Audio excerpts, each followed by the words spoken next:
ఎవడన్నా పరిపాలన పైన పట్టున్నదంటే ముఖ్యమంత్రి రేవంత్ రెడ్డి చెప్పాలి సమాధానం. కలెక్టర్ కన్నా చెప్పు నువ్వు.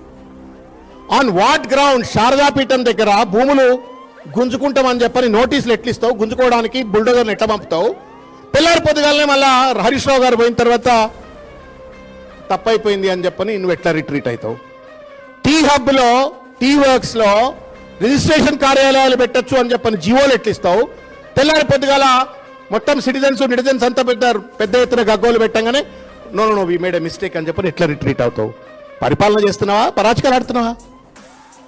నీకు పరిపాలన చేత కావట్లేదు అనడానికి ఇది నిదర్శనం. ఇది పరిపాలన పైన పట్టు లేదనడానికి ఇది నిదర్శనం. ఇది పరిపాలనను రివ్యూ చేసేటువంటి సోయి లేదనడానికి these are all the indications and reflections.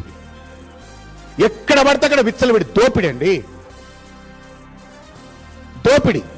Lagacharla విధ్వంసాలు, వెలుగుమట్ట Khammam విధ్వంసాలు, Gandhi విగ్రహం పేరు మీద దోపిడీ విధ్వంసం, 5,000 కోట్లతో 1,50,000 కోట్ల రూపాయల ప్రాజెక్ట్ అని చెప్పని అదాన్ని కట్టబెట్టి అక్కడ దోపిడీ చేయాలా? మళ్ళా ఇండ్లను విధ్వంసానికి గురి చేయాలా? ఏం పాపం ఇది?